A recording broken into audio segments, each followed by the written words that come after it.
Okay, okay. Take your seats. Settle down, settle down. Welcome to the Road to Concord 101. This class is about all things connected to the path of history leading from Mount Sinai to Lexington Green and the individual liberty and freedom of man. If you're in the wrong place, feel free to get up and go see the registrar's office about dropping this class, preferably before you meet the professor. In the event you do not already know this, your professor is Joe Bakanovic, and he has a bit of a reputation on campus. He is most definitely an acquired taste, but if you can learn to tolerate him, he will make you better at defending your position, whatever it may be. I'm T.A. Charlie.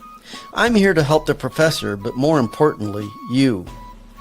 We encourage you to take notes, and if you have questions, feel free to call. If you'd like the number, please email us. You can also post your questions in the comments, and we'll get the professor's attention. Part of my job is to let you know a little bit about your professor. As I said earlier, the professor has that bit of a reputation on campus. Not all of it is good. Let me help explain a little with a story about how I came to be the professor's TA. I was invited to attend one of his classes. My first impression of the professor was that he was an egotistical, narcissistic know-it-all. My intent after only a few minutes of class was never to attend another class with this professor. But after class, Professor Joe came up to me and thanked me for my class participation and told me that my perspective was valuable, and he asked me to keep coming to class. This actually took me back a little. To me, he seemed inconsistent. What was I to do? I decided to continue coming to his classes. As I did, I actually started doing what he does encourage students to do. Check behind him and see if what he is teaching is actually correct. I have done this over and over again, and generally speaking, I found what he teaches to be backed by sound, valid, and rational arguments from reputable sources. When I have challenged him and provided a sound, valid, and rational argument in opposition to it, he immediately changed his position and thanked me for correcting him. Why do I tell you all this? Professor Joe is a little rough around the edges, especially in the way he delivers his content. But if you stick with him and listen to what he teaches, and then you will likely find, as I did, he will help you better understand the world around you and help you to think better and hopefully to live better. One last note. This class builds on itself. Therefore, it is important to attend class regularly. We will not always have time to go over previously covered material. If you are new, we suggest you watch our old playlist to help you with those things we feel are of special importance. Now, let's get started. Warning, you see what Joe is eating. He is on donuts today. He is donated. Speaking of donations, we do accept donations. What's the link? Oh, boy. It's not enough to be donated. It's going to be a show. Oh, my God. One must be donated and caffeinated. Caffeinated and donated. Katie, bar the door. Look out. You know, I was in my intro, I talked about an acquired taste. Well, you're going to get a full serving of that. Maybe. You mentioned in your, by the way, thanks for the new intro. I kind of like that one. At least it's appropriate to us. You mentioned consistent and coherent.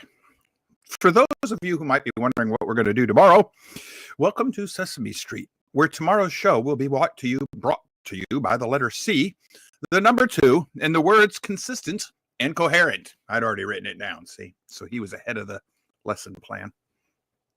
I'm not going to act stupid today, but I did want my donut. I'm actually disappointed today, and I'm just going to get right into it today. Just going to get right into it. I'm disappointed. For many reasons. And I really don't know where to start or how to. Let me start with this, because Charlie Kirk's memorial was yesterday.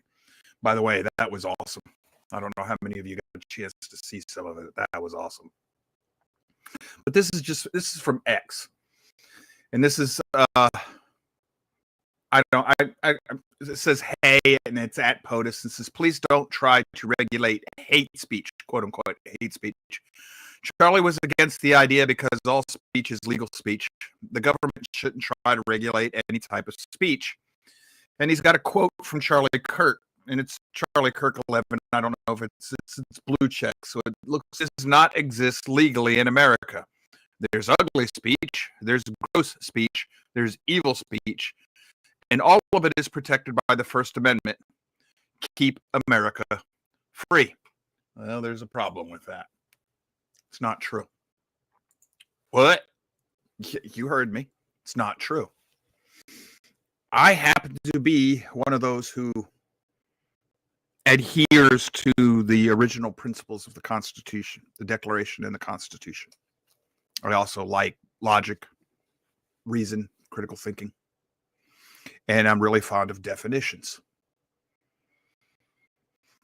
But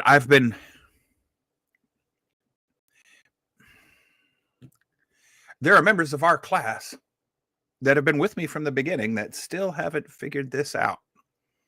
There are members of the quote unquote right, the political right in America, supposedly conservative, who still haven't figured this out. The founding fathers understood it. I don't know what the heck our problem is. I see that we're choppy again. Seems to be only on Facebook from what I'm hearing, people. I'm sorry about that. It's yes, ma'am. I got a report that it's garbled on Rumble as well.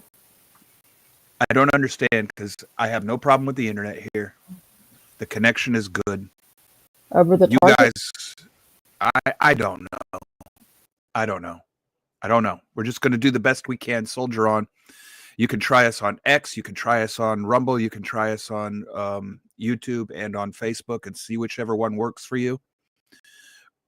This was not a problem until I declared that I was going to get serious about trying to do really good work, my absolute best work. We didn't have these problems with the show. So last Monday, when I started to actually try to deliver on that promise, everybody tells us that there's trouble with the feed. You can go back and watch it later. The recordings will be fine. I think I have an idea what's going on, but all right, back to my place. I'm disappointed by those who claim to be on my team, who don't understand that there are limits to free speech. And I figured today I would just go over this with you, because those who should know better, Charlie Kirk being one of them, are advocating a position that leads to licentiousness and to suicide, national suicide. I'm reading the comments. Folks are having trouble across all feeds. I don't understand this. Charlie. Yeah, I can confirm too. I did hear it on Rumble. It seemed like it was working. That's not what I'm asking. You're in studio and you're on the board. What's coming through your headset? Is it all okay on your headset? On my headset, it's okay. Well, that means the broadcast has no problems. Right. It's not emanating from StreamYard. I don't think it's on your side. I think this is a demonic intervention. Okay, we'll just put it that way. I mean, it's outside of our control. Yeah, folks, I apologize. I'm doing the best I can here.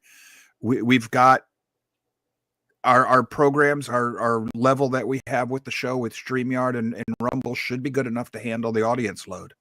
Yes. So it shouldn't be anything we're doing. Yeah, there's some other issues going on with Rumble too, because like our count was not showing initially and such, and I know a couple of people said they were having troubles even getting into Facebook. So I think there may be some kind of a internet-wide booper going on or something. I'm not sure. It's hard to say, especially with it affecting all the feeds. All I know to do is soldier on. And that's all we can do, and hopefully our playbacks will be good. Stick with us as best you the can. show is over, so if it's something you can't handle because it's just too glitchy, we understand. Come back and rewatch it because this is going to be an important show. It is.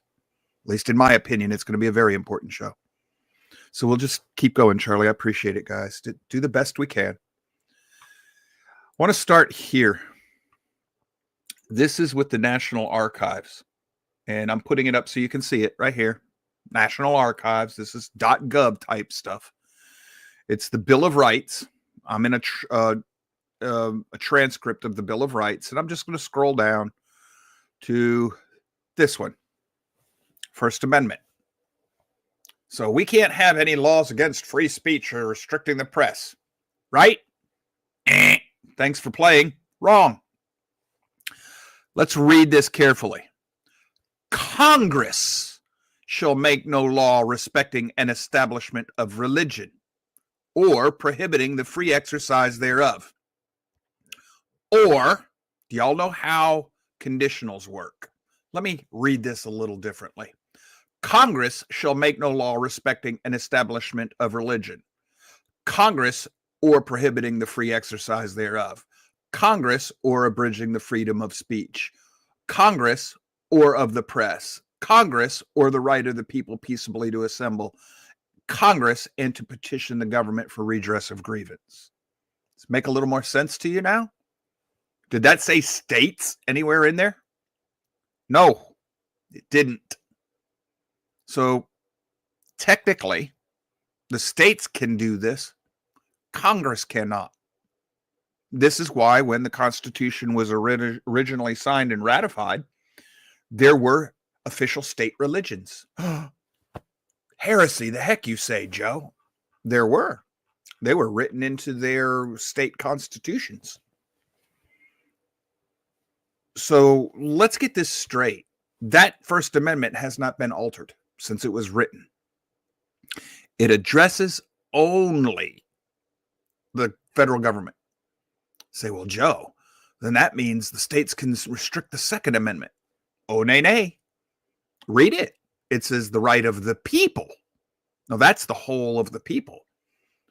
Same thing with your Fourth Amendment rights and your Third Amendment rights, et cetera, et cetera. The founders were very judicious in their use of the English language. They addressed their comments to the particular governments or to the people as they intended for that part of what they were writing to be understood. So they were restricting the federal government in the First Amendment, not the states. So the states can do this if they want to. Excuse me, I didn't mean to hit the mic. Very unprofessional, Joe. I want to also look at something else, the press. So we're going to go to Webster's dictionary, right? This is Webster's 1828 rather. I just want to scroll down. The press, transitive verb, that's not what I'm looking for. Oh, noun. An instrument or machine by which nope, that's not the one I want. A machine for printing, a printing press, nope. The art or business of printing and publishing. A free press is a great blessing to a free people.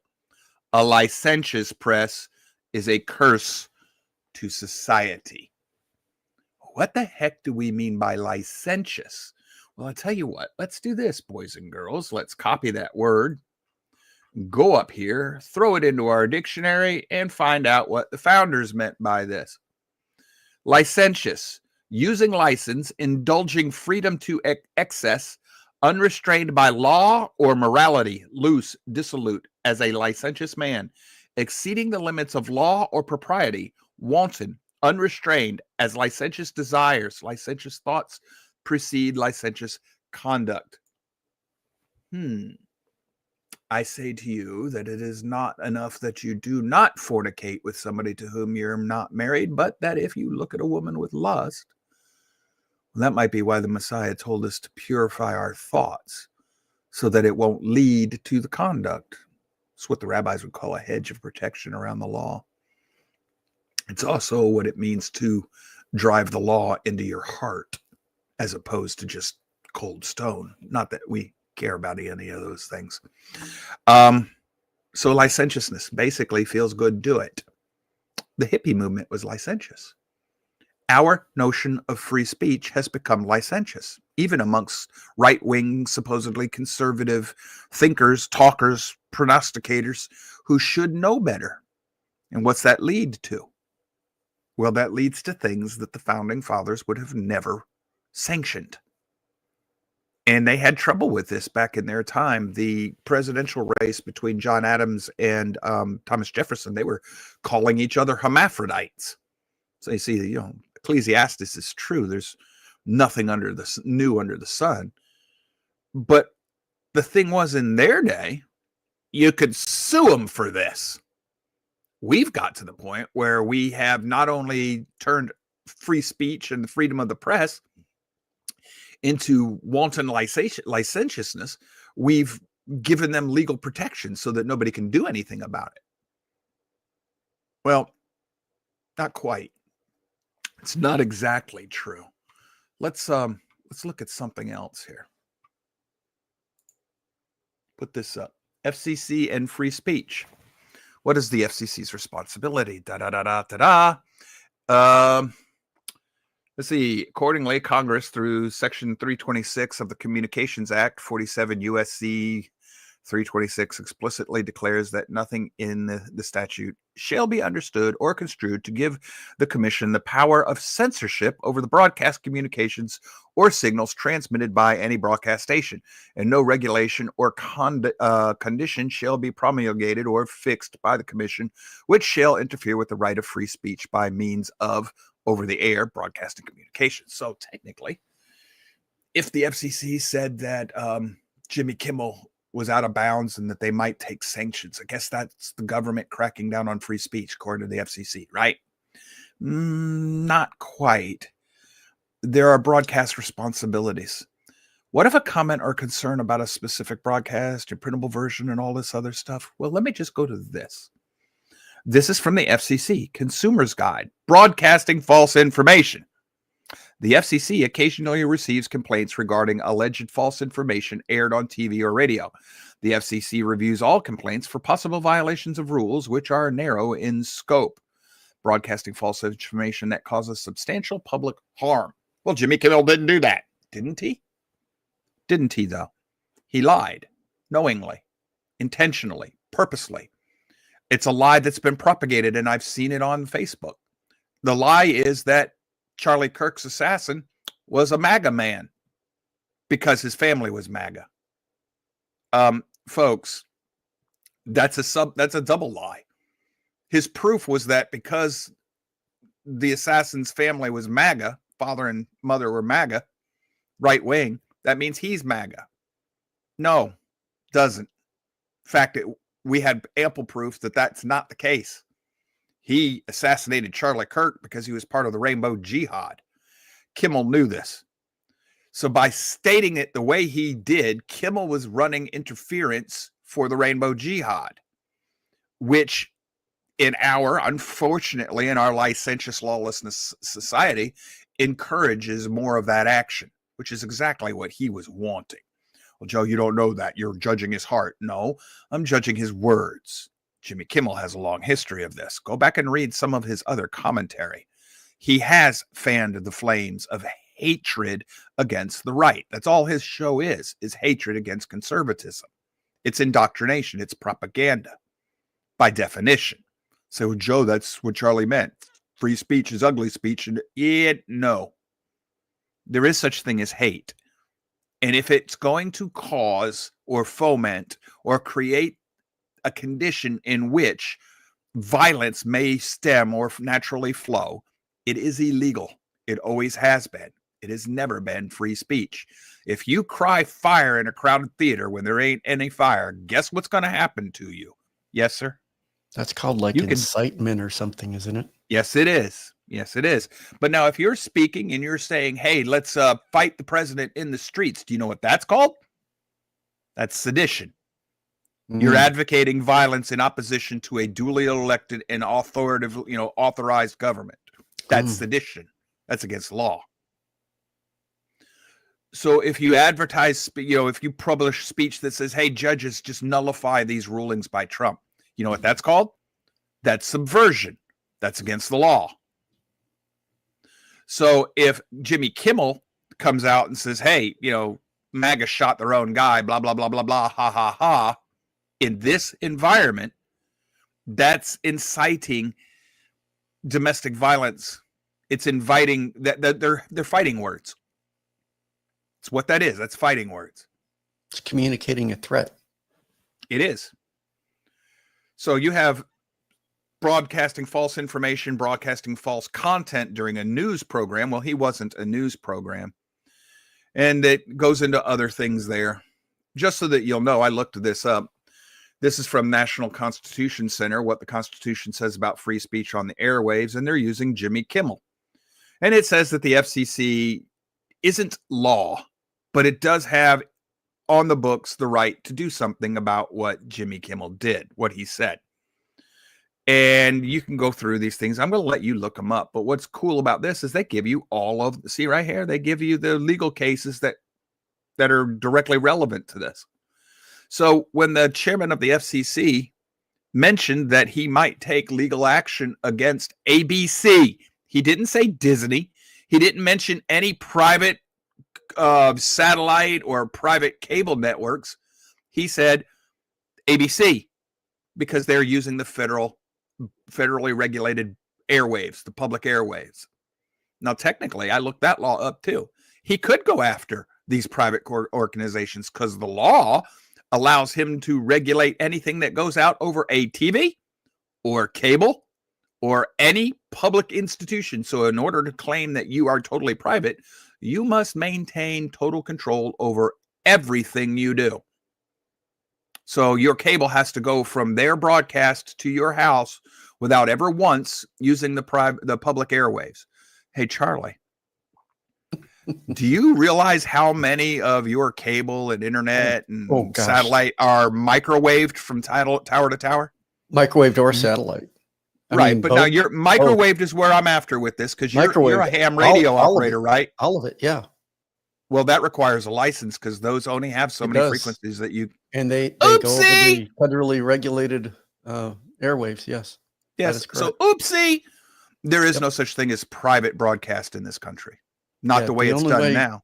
You couldn't even do it over the internet technically because the only person who can claim this is Starlink. No, they can't. They own their satellites. No, but they don't own the airwaves that transmit the data up and down.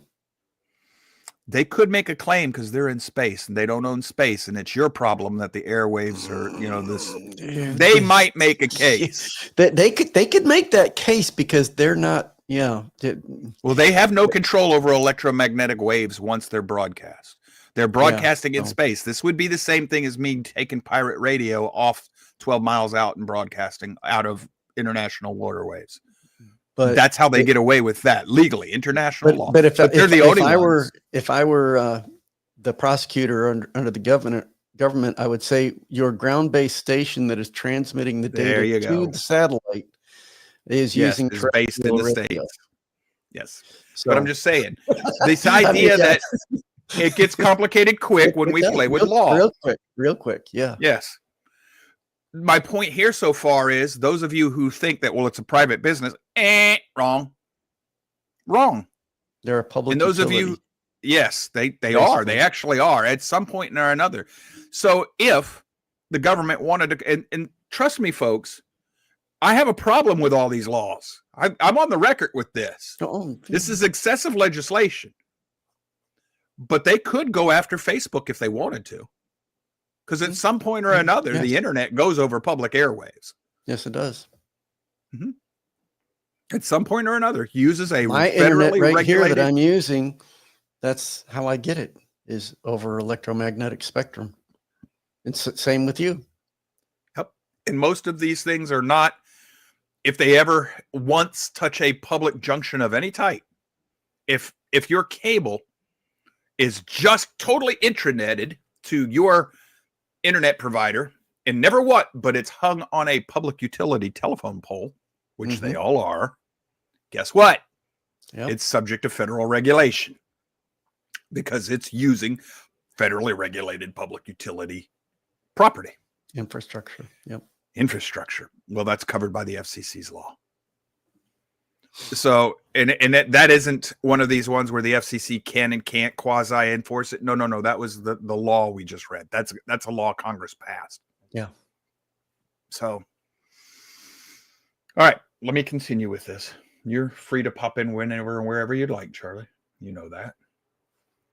So here I am, hg.org, leading lawyers. This is a law firm published by a conglomeration of law firms. Got a comment on the board from John Quest. The new public square. Yes, the internet. First Amendment guarantees, but the purpose of the First Amendment content regulations. Some laws may prevent the expression of certain ideas and messages while presumptively impersonal or whatever. There are limits, exceptions to when the government can prohibit certain forms of speech. Some examples are below. Fighting words, obscenity. Hold on. Now, most people think that's just pornography. That's not how the law is written. I've looked it up. It's technical language, but anything that's considered obscene. Dancing and gloating on the grave of a man who was assassinated strictly for his words, in my mind, is obscene. You may not agree, but it doesn't matter whether or not you agree. The law is written such that if the preponderance of society would consider it an obscene act, it is defined as obscene. This is why child pornography is considered to be obscene. I would consider what the left has been doing to be obscene. I would consider what Kimmel did to be obscene. So not only did he lie, he uttered an obscenity. The FCC would have been well within its rights to take action against ABC, but they didn't. ABC took care of that before any action was necessary. Then there's libel and slander. I got a little newsflash for you, folks. All it would take is the shooter's family and two or three other, and Mrs. Kirk, Charlie's widow, and maybe one or two other people who are tangibly connected to this. The people from Turning Point USA, they're bored, and you would have a class action suit against ABC because he knowingly lied about the shooter, and it will cause them tangible harm. They can prove this. So you could sue ABC into oblivion if you want to, because what they allowed was intentional and it violated the law. We think nowadays, well, you got free speech, say whatever you want. No, you cannot. Then there's also crimes involving speech, threats, violation of copyright rules, conduct regulations, and commercial speech. All of this is easy. You can look all of this stuff up. 3 limits to free speech, et cetera, et cetera. Not so free speech, 5 limits on the First Amendment. These things are everywhere. Jimmy Kimmel, the FCC, and why broadcasters still have junior varsity First Amendment rights. This is from the Cato Institute. Now, and it's telling you that what ABC did with Jimmy Kimmel does violate the law. It's a ruling here, NBC versus the United States, 1943. No, there was another one that they cited more recent. You can go through you can find all this stuff yourself. Here's what I want to show you, though. It's from Legal Match. Can the news legally lie to the public? And all I want to do is come down here. In February 2003, Fox appealed the decision and claimed that the First Amendment right to report false information. So the court said, yeah, you can lie to the public. No, technically you can't. There was a preceding law on the books that says you can't lie to the public. So when the court decided that, yes, you can, it violated a previous ruling on the extent of the First Amendment. It didn't overturn that ruling. It violated it. This is an illegal ruling. Also, at the time, this was before the repeal of the propaganda laws. At the time, that wouldn't be propaganda. You're not allowed to publish propaganda in the United States. Had they said it was a editorial, they could get away with it. That's in the FCC's. See, this is a complicated issue. And it's gotten complicated because we try to codify exceptions that allow our team to do whatever they want. That's not law and order, folks. Now I want to show you something else real quick. Try to simplify this using a couple little things here. First of all, somebody I know looked this up because they were thinking that what happened with Charlie Kimmel and everything was a violation of free speech. No, it isn't. Down here, broadcasting false information. The Federal Communications Commission, FCC, prohibits broadcasters from airing false information about a crime or catastrophe if the broadcaster knows the information is false and it will cause immediate and substantial public harm. It will. It does. It has. There have been attacks since Charlie Kirk's assassination because of what they've been doing. But now here's another one. This is put up by Philip Moramba, and it was quoted by David Sachs. This is on X.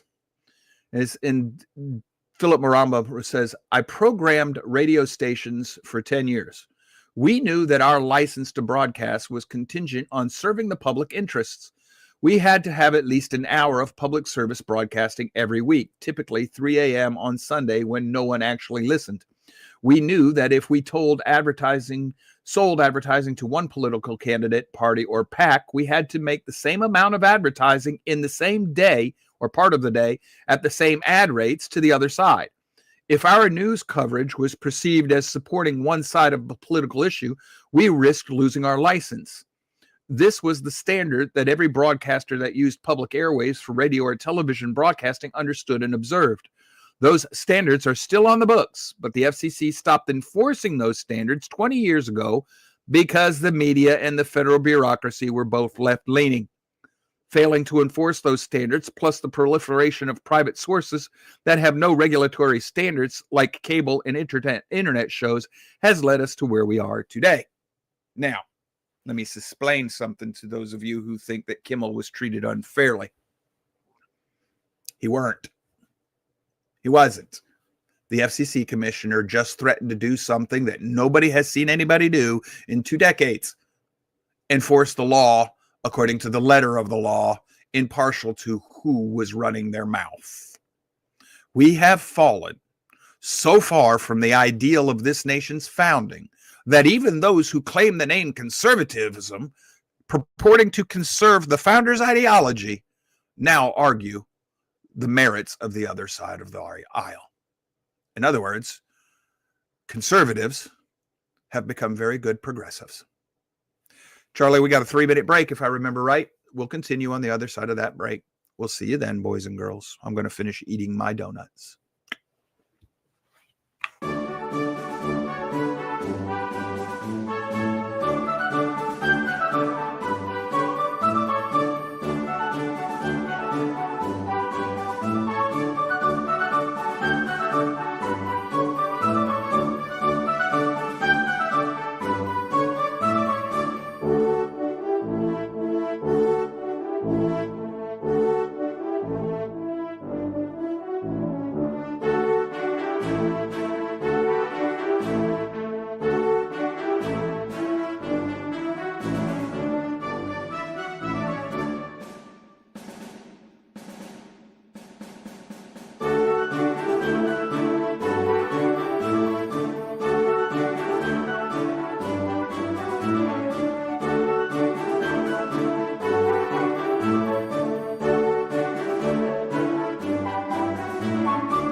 All right, we're back. Hopefully you're back in your chairs. I want to bring this back up. I don't know how many of you used to listen to Rush Limbaugh, but he explained this over his many years. He explained this quite often about the Fairness Act and all of these things and what the FCC could and couldn't do to people. But then there's this. You may not be able to read this on your screen, but this is another one, the X post. This is Douglas Mackey. He says, I'm sorry, I must have missed it. I haven't caught up on the latest news. He's answering somebody. He said, did PayPal cancel Jimmy Kimmel's personal account? No, but they canceled a lot of conservative accounts under Biden and Obama. Did Chase and Bank of America shut down his accounts? No, but they did so to conservative voices under Obama and Biden. Did Twitter ban him from the platform? No, but they did to Trump before it was sold to Elon. Did Facebook suspend him from buying ads?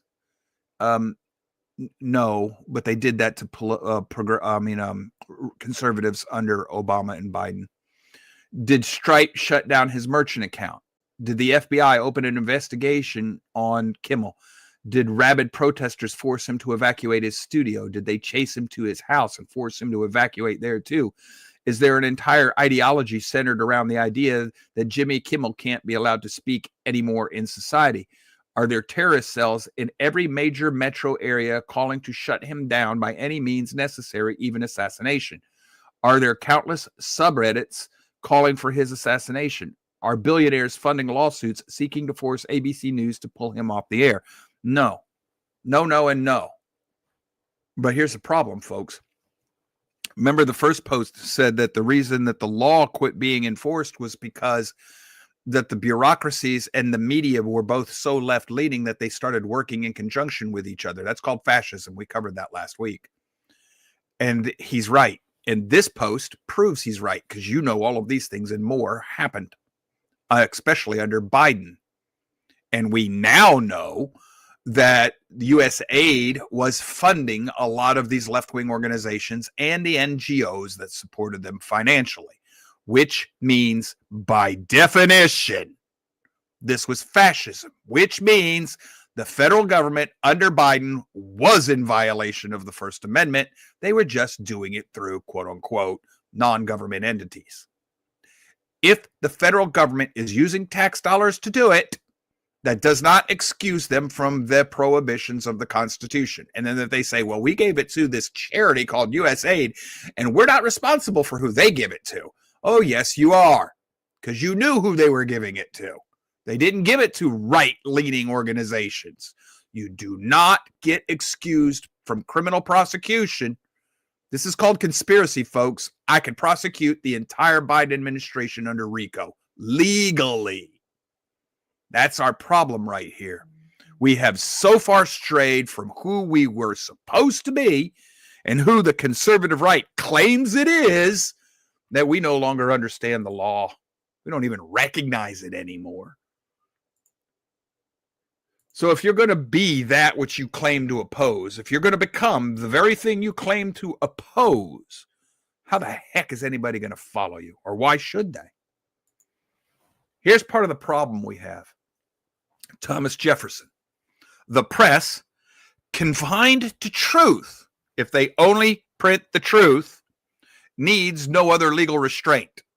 The public judgment will correct false reasonings and opinions on a full hearing of all parties, and no other definite line can be drawn between the estimable liberty of the press and its demoralizing licentiousness. In other words, federal government shouldn't try to mandate that the press, control the press, censor the press. Let the people do that. Let the people decide. Well, here's the problem. If you silence one side of the debate, then you can't get a full hearing from all parties. You see, Jefferson had way too much faith in the American people, something I'm coming to realize that I suffer from as well. I have his ailment. And there was no cure for Thomas. And I don't think there's a cure for me. He depended on things that are never going to be. He thought people would see the value of the system that he helped construct, and we would never want to lose it. Poor delusioned little Thomas Jefferson and Joe Bakanovic. This one was a little better. Noah Webster. The freedom of the press is a valuable privilege, but the abuse of it in this country is a frightful evil. The licentiousness of the press is a deep stain upon the character of the country. And in addition to the evil of culminating good men in giving a wrong direction to public measures, it corrupts the people by rendering them insensible to the value of truth and of reputation. In other words, MK Ultra, before we even had a study to understand what MK Ultra was or does and any of that mess, he was saying that if the people become corrupt, the press will too. But unfortunately, the press, if it becomes corrupt, can corrupt the people. It's a double-edged sword. Now, there is a law on the books that has nothing to do with any of this. And it should be used to its fullest extent. You know I hate corporations because they have no body to kick, nobody to punish, nobody to jail. They are an artificial entity that seems to be above the law. Well, I looked something up that I'm aware of that most people today, if you're aware of it, you don't know what it means. Fiduciary duties of the board of directors. This one I will share with you. Hold on a minute. Let me give this to Natasha and ask her to put that out. There you go, Natasha. That one you might want to share with everybody.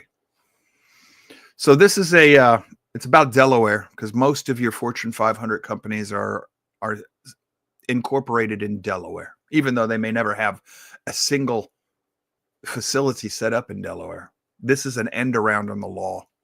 Shouldn't be allowed. You should be forced to incorporate in each and every state where you work. But anyhow, I want to go down, and you can read this if you want in your own time, but I want to go down to page 5. So we're going to scroll down here to page 5. Stockholders do not manage the corporation. Okay, I got that. It's delegated to the board of directors. And then it talks down here about delegated, and it talks about how most of these Fortune 500 companies are incorporated under Delaware because it's the most lenient form of incorporation you can get. It gives the most power to the board of directors. But guess what? If you read all of this, you're going to find out that the board of directors has what's known as a fiduciary responsibility to its stockholders, which means it can't do anything it wants to do. It's got limitations. You can't do anything that benefits you personally or that benefits other members of the board. But you also have to do everything in the best interest of the company and the stockholders. So let me ask you a question. Let's say that you are the CEO of ABC News, and you have Jimmy Kimmel on the air, and he is losing $20 million a year for your stockholders. Is that in the best financial interest of the company, of the corporation ABC? No. Is that in the best financial interest of the stockholders? No. Now, let's say you're the CEO of Disney. You have a fiduciary responsibility to know this. That's one of the things you have to be aware of your operations. You need to know what's going on at ABC.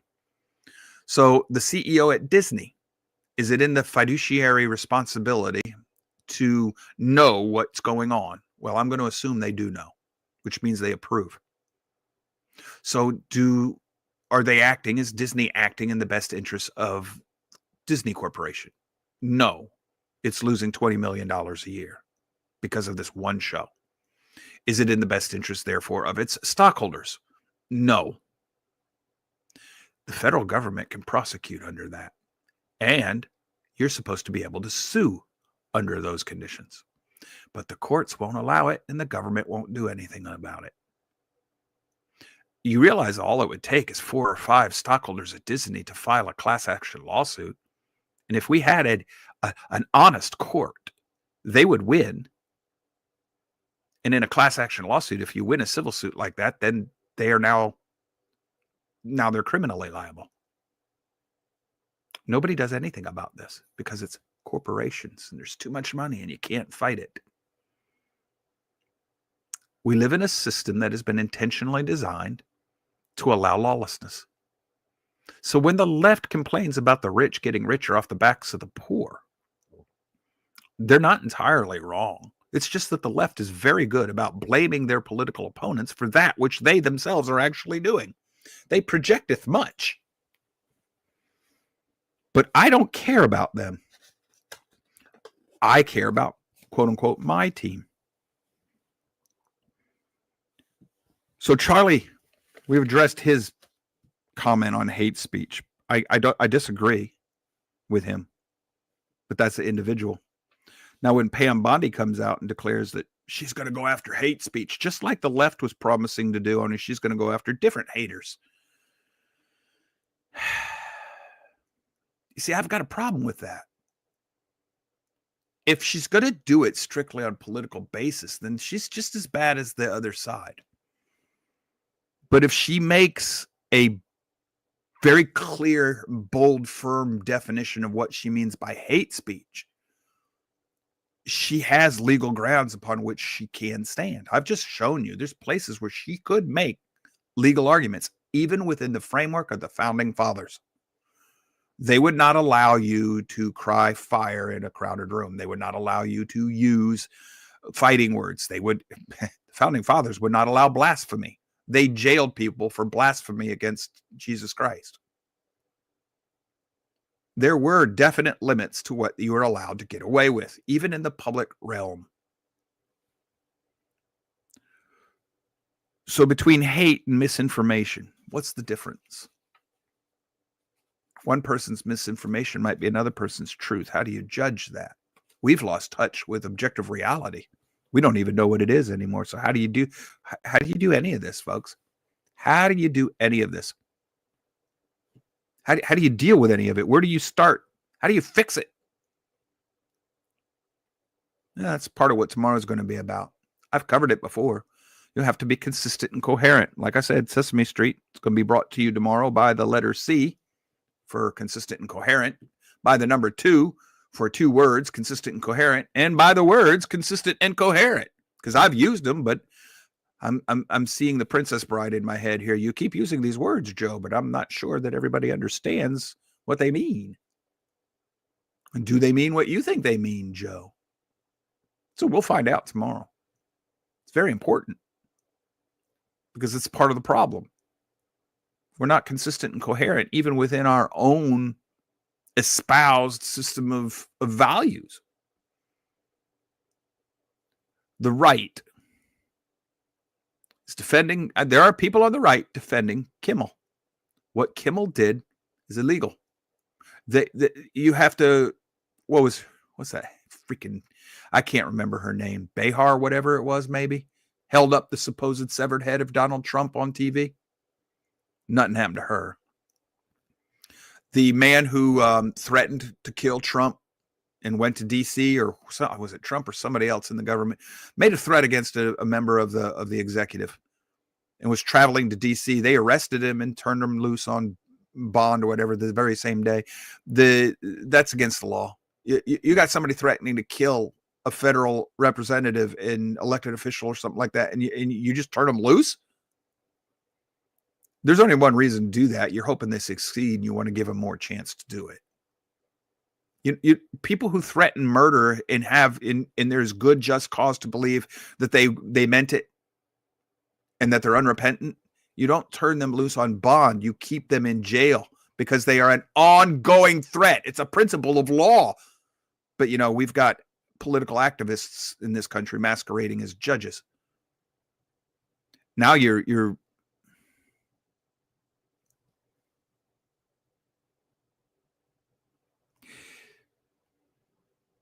Are we too far gone? Is there a way to save this country? Got all those people out there, Charlie Kirk's memorial, praising the name of Jesus. Who is Jesus to them? What is he? Do they even understand what they're praising? Just because you assign the name Jesus to it doesn't mean it is the Messiah, not the Messiah of the scriptures. Just because you assign the name conservative to it doesn't mean you're conserving the founding fathers' ideology. Just because you assign the name liberal. The progressives destroyed the name progressive, so they chose liberal to replace it. They rebranded themselves. That was a good thing back then. Now you have to say classic liberal because they've so destroyed the word that they went back to progressive.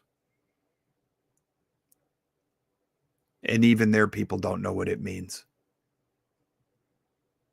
or what it stands for. They don't care. And most of the people in the Republican Party, no different, especially at the corporate elected level.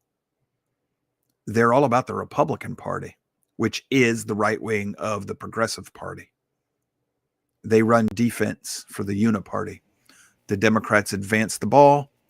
The Republicans make sure nobody ever goes back in the other direction. Yes, sir. And we both do this. We will fundamentally transform this nation without defining transformation. And, hate to say this, but make America great again. What does that mean? Oh, he has shown us what that means. Make us healthy and wealthy. Yeah, but has he codified any of this in law? No, because the Republican Party just won't. Smoke and circuses. Bread and circuses and Yeah, entertainment. bread and circus. Yeah. It's just political theater. Grab your popcorn. Folks, That's why I don't see us turning around, because there's also this book that had, you were talking about the people and how it's the people that have to change. Give us Barnabas or Barabbas or whatever the heck his name was. If the people that called by my name will repent, I will heal their land. Do you see that happening? I mean, we had Charlie's memorial was wonderful. I mean, there was like 200,000 people there or whatever. But like you said, and how many politicians on the right took the opportunity to grandstand in their own way? They'll criticize when the Democrats use that death Wisconsin senator or whatever. I can't remember his name, but they used his death to grandstand. Well, that's what the political left does. They but the right doesn't do that. The right holds up a Bible and a candle and kumbaya. So that's how they do it. Yeah. It was the same thing. It was grandstanding. Not in every case, but it was. I mean, I hope I'm wrong, but let's fast forward 3 to 6 months and see where we're at, because we had the same thing happen after 9/11. The churches were packed and everybody was praying and holding vigils and stuff for 2 weeks, and then after a month the waned, and after 3 months, and now we don't even remember. Aaron, you poked the bear. There's two ways that the donated Joe goes. You guys like the first way, where I kind of just get all hyped up and manic and like Manny the squirrel. Y'all love that one. You're not going to love when you donate a Joe that's in this mood. This is what you get. Aaron Spike says, but Joe, such a great revival is happening all over the country. Where does it speak of a great revival? It doesn't. But worse than that, I've given myself to Jesus. Well, now get your butt in the church and get discipled. Oh, wait a minute. The churches don't even know how to disciple you because I don't read the scriptures, nor do they understand them.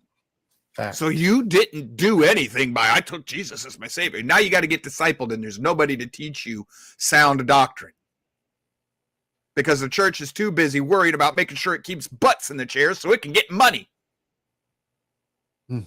Yeah. That's a sad sorry, thing. Folks, but I am. The state of this country is squarely at the feet of the church. Yes. The Yes. church has laid down and become silent. It says that there's like silence in heaven for a half an hour. I wonder if that's the churches being silent and just laying down for a half an hour and doing nothing. Well, I don't know. maybe. Just thinking out loud. But I'm beginning to think that when he tells the two witnesses, because you and I have a different understanding, he says, come Right. up here. I think that's when he pulled the restrainer back. Yeah. The church quit praying properly. And that could be that silence in heaven because there's nobody left praying properly. There's nobody left, earth. Right. Yeah. There's no smoke to be offered up. Prayer, the prophetic language, the smoke, the incense, the smoke of that's prayer. Yep. That smoke that goes up from hell, that's prayer that goes unanswered. People pleading when it's too late. I'm sorry. I am and I'm not. All I know to do is try to preach truth, capital T truth, to whoever will listen, and then hope and pray that it strengthens you individually for the coming storm. That's all I know to do. That's all we're doing. Most people aren't going to like it. I'm too much. If you either get Jonah or you get John the Baptist out of me, there's no middle ground with me. Well, I've quit being Jonah. Yes, ma'am. I like how both those names include Joe in them. That just dawned on There's me. no E in Jonah.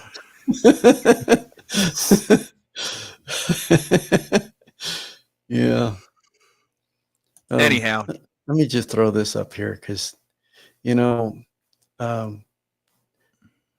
this we can't do that. They're, government always stay talk out of about- Deltaros. always talk You got to about read the this, Charlie. Deltaros, separation. maybe Yes, in the Deltaros. regard government should stay out of the church. Yeah, you Right. got to read that because we got podcasts too. And That's people right. that just That's right. listen We to do. us. I keep forgetting that. But we always hear them talking about the separation of church and state and all that. Well, first of all, you won't find that in any of our founding documents, at Nope. least in the official ones. I mean, there was a letter that it was referenced, but that wasn't part of our And that actual letter says the document. exact opposite of what they've And made yeah, it out if you to read be. it in context, that's correct. So, we talked about this, I think, last week, that they founded a theocracy here in this nation, and this nation was dedicated to God, and a covenant was made and has been broken. And when you make a covenant, there's blessings and there's curses. And unfortunately, we're not on the blessing side anymore. We're on the curse side. And the only way that we can turn that around is to repent as a people, as a nation. Leaders And first. yes, leaders first. That's correct. And listening to Trump's rhetoric yesterday at the funeral, it ain't happening. No. Now, Erica, Katie bar the door. I think she's That's gonna a really very strong, intelligent, accomplished woman all on her own. It is, and she is on fire, and she is going to put all that fire and energy into Turning Point, and Turning Point already has more than doubled, at least in request now. Their request for chapters and stuff like that. It's going to grow, but I hope they can do good with it. But one last comment before I wrap for the day. You can just hold on a minute, Charlie. The Marine Corps has had its problems over its existence, 250 years. But the Marine Corps would still be recognizable from the Marine Corps at Tun Tavern in 1775. Those Marines would recognize each other. Why? It is part of the culture of the Marine Corps to remember our past. to honor our past, to beat into our past, and not to tarnish the name of every Marine that has come before. It is part of our culture to maintain that honor, that heritage. It's beat into us at boot camp. I look around, I don't see that beat into the church. I don't see that beat into political movements, except the progressives. I want, therefore it is. Well, they're good with that. But I don't see any righteousness that beats the steady hold on to this into the heads of anybody. It's why 9/11, never again. Well, now they are going to repeat it in worst case. The Holocaust, never again. Now you got Germany turning against Jews again. So much for never again. I fear that Turning Point USA, if it doesn't take on that practice that the Marine Corps has to beat in a remembrance of why they were formed and what their job is every day to every member continuously, such that we remind each other, it will, Isaiah 5:20-21 will strike Turning Point USA, and it'll become a weapon of the left. Yeah, I hope not. But yeah, you're right. That's human nature. Yeah, it is. Coming on aboard Deltaros 1, this is just meant in regard to money. Yeah, I understand, Deltaros. All right, I'm yacked out. I am going to talk to you about consistent and coherent tomorrow. I don't know that I've just assumed that people understand what I mean. I will not mean to intentionally talk down to anybody tomorrow, but I'm going to get stupid simple. I have to. Just so that I cover all the bases. I'll do it as pleasantly as I know how. I know I'm an acquired taste, people. I do the best I can. If I'm for you, good. If I'm not, please go find somebody else who's teaching the same thing in a way that you can accept. But if you're running around looking for the voices that tickle your ears rather than the ones that help educate you in a way that strengthens you, you're on the wrong side of that scripture. Not saying that I'm the one. There are others out there. Go listen to Dinesh D'Souza. When he's on a good day, go listen to Mark Levin. Mark is hit and miss. I have a love-hate relationship with him. There are other voices out there that teach just as clear. Go listen to Thomas Sowell. He doesn't sugarcoat it. Pull up old videos of Walter Williams. He didn't sugarcoat it. Oh, by the way, I'm a great racist because my skin is white, and two of my biggest heroes were Walter Williams and Thomas Sowell, my philosophical heroes, and black men. I don't know, folks. If you can't get the people who are supposedly on your team to understand the most fundamental principles of our system, the limitations, and what the law actually says, do we even have a team? Or do we just have a whole bunch of little individual gods running around saying, my way, my way, my way? You know, 2 Thessalonians 2, the man of lawlessness who bows his knee to nobody and nothing and no common understanding of anything. Well, Joe, how are you any different? You been around here any length of time? Joe bends his knee to the people before him all the time, especially the ones who created it and actually did it.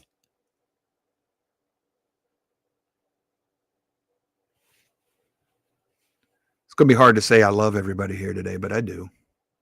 It's an agape love. Sometimes I wonder whether or not I like people or I love humanity. But I don't love humanity because that's an artificial construct. I love Yahweh's people, his creation. I want better for them. That's why I feel driven to do this. I hate teaching. I hate it. I hate it. I never wanted it. If she's here, ask Marianne. I didn't want to teach. She's known that since back when I was in junior high school. That's what he's told me to do. I'll do it to the best of my ability. It's wanting, it's lacking. I know that. Very rough around the edges, unapologetically so. But I know what I know because I know why I know it, and I have tested it and tested it and tested it and tested it. I'm in a quandary now as to what to teach you Wednesday. I have 2 possible classes. I'm leaning now toward going to one just to teach you. It'll be one of the best lessons we've done yet. Charlie will start, I'll finish. But I was brought this last Sabbath to question something that I thought was fundamentally true. I'd been through it before, but I'm re-questioning it all over again. Is Jesus God? Is Yeshua God? Is he Yahweh somehow? Well, yeah, you say. Oh, have you ever really studied that? It's another one of those cases where the scriptures can be read more than one way. Made me wonder, is that Mystery Babylon? Is Mystery Babylon thinking that the Messiah is actually Yahweh? Because that would be an apostasy. Oh boy, would that be an apostasy. I've been studying that hard since the Sabbath. It hasn't changed my mind, only because I have the defense of swallowing scripture whole and chasing concept rather than verse or words. If it weren't for that, I might have had my anchor cut free and I'd be lost and adrift in the sea right now. I don't know whether or not we should teach that, or we should teach you what it means to be set apart and clean. I'll talk to Charlie about that tomorrow. We'll figure it out.